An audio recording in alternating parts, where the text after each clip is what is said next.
3, 2, 1.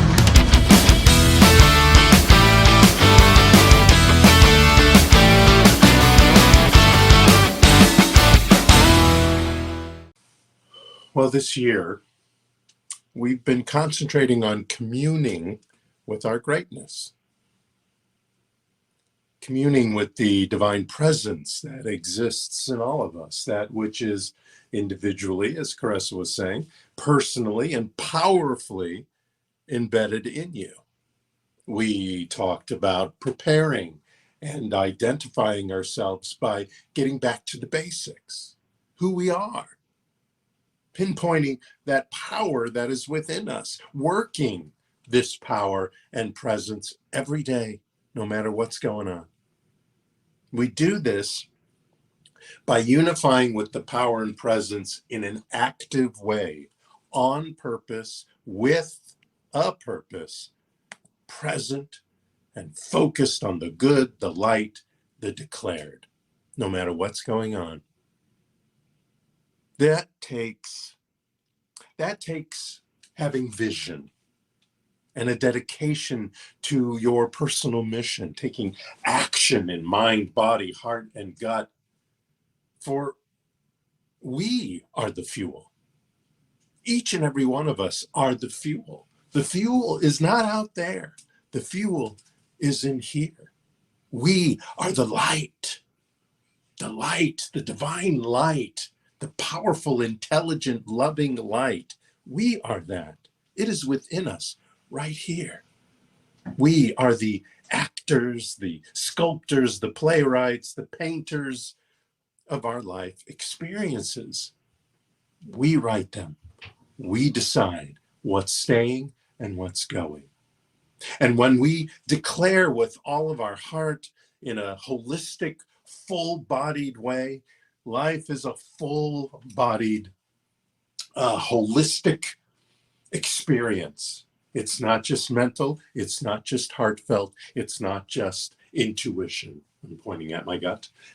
It's all of it going on and using our body to take action in this 3D reality world. So when we declare with all our heart in a holistic, full-bodied way and with feeling and imagination working all the time optimally, we can reveal our greatest life with specificity, reorganizing any of the chaoses that is out in the world, just like during the birth of our universe. It was all chaos. But with the power and presence and the energy that took that chaos and turned it into the cosmos that we have, we too can do that. We too can step into a cosmos, into a balanced harmony of infinite possibilities and that which surrounds us. That's that which is happening around us. We spent time this year discovering some definitions that might have gotten lost in the translation of the world, the translation of spirituality, of religion, of day-to-day life.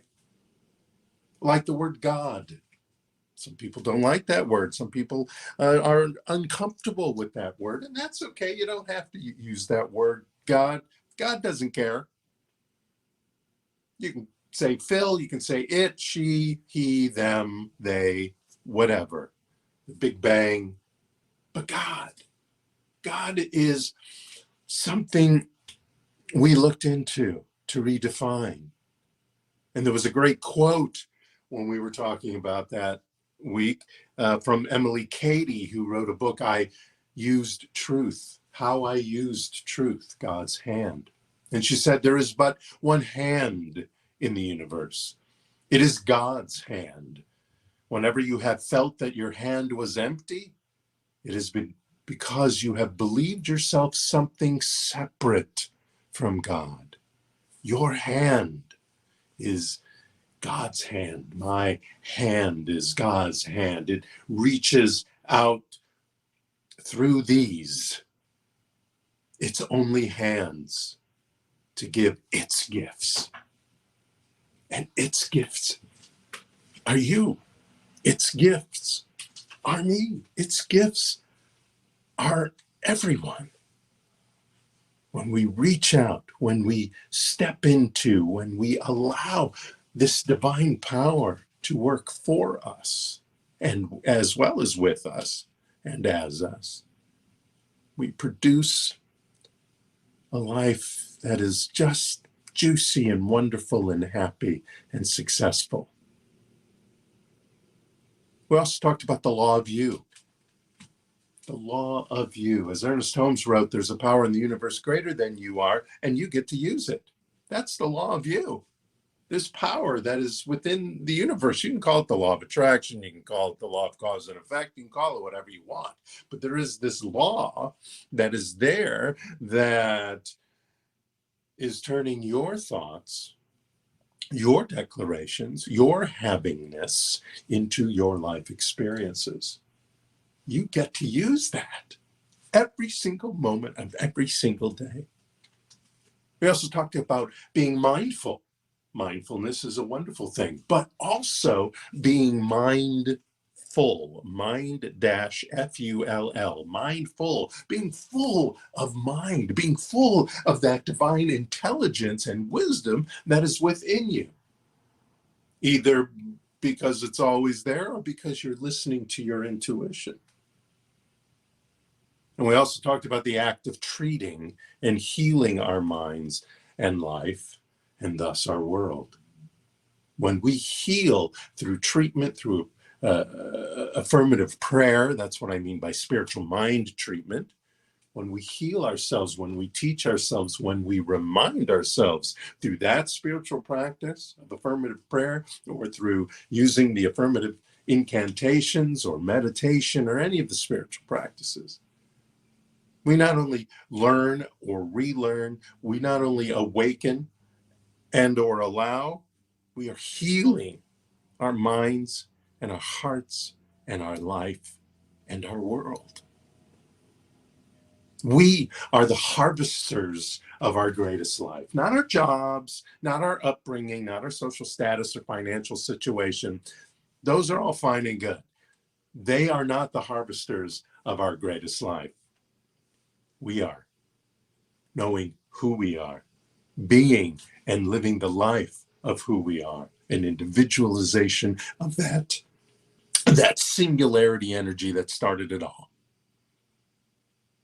Nor are we the opinions of others, good, bad, or indifferent. Nor we are not others' opinions. What they think of you is none of your business, as I've said many times. The manifestation process begins and ends with you, the law of you, your mind, your consciousness, my mind, my consciousness, through our imagination, living the feelings in the experience that we have decided to manifest in our lives. When we imagine that, when we play with that, when we sit in wonderment with that, that informs this law of cause and effect, this law of attraction, this law of boomerangs, whatever you want to call it. This informs that law, what to bring forth. And it worries about the how. You don't have to worry about the how. You do your stuff in life, but you don't have to worry about the how. You just have to worry about the what. Not even worry. Worry is the wrong word. You have to decide, you have to declare, you have to be in havingness of that idea. And it begins and ends with a continuous life of gratitude. For gratitude is the acceptance as well as the appreciation of our good, our best, our greatest life. These are things we talked about all year. So being in the having consciousness of this good, this best, this greatness in all parts of our lives, not only do we continue a life of joy, and joy, of course, for me is that connection, that communion with our divine selves. No matter the experiences that are going on in our lives, we also thus bring more happiness in our lives, more fun, more love. As we celebrate the life of who is the great example And we rejoice the miracle starting today, I believe, or was it yesterday? The living light of God in the saving of a people. And as we jubilate in the revelry of the feasts of life, and we honor and proclaim the fruits of a heritage in unity, self-determination, collective responsibility, cooperative economics, purpose, creativity, and faith, like they do during Kwanzaa, and we partake in the changing of the season and the sun's rebirth to rest, replenish, and rejuice our purpose, our mission, and our vision. For we all have one. To hold dear the victory of light over dark, as what happens during the winter solstice. We do so with joyous intent, loving kindness, respect, and knowing who we are within this oneness we call life. Whether it be Christmas, Hanukkah, Dongji, Saturnalia, Saint Lucia's Day, Yalda, Soyal, or the winter solstice, all of them, or any of them. Celebrate this season with a communion with that divine that is within you, the communion with your greatness. Because that's what we've been talking about all year, communing with our greatness. That doesn't make you better than anyone else. It makes you the greatest you. The greatest you. And the greatest you inspires the greatest of everyone else as well. Some people need some extra inspiration, some extra motivation, and you being your greatest does that. You being your greatest, humble, respectful, kind, loving, peaceful, calm, graceful, inspires everyone else who needs to be inspired, who needs to be reminded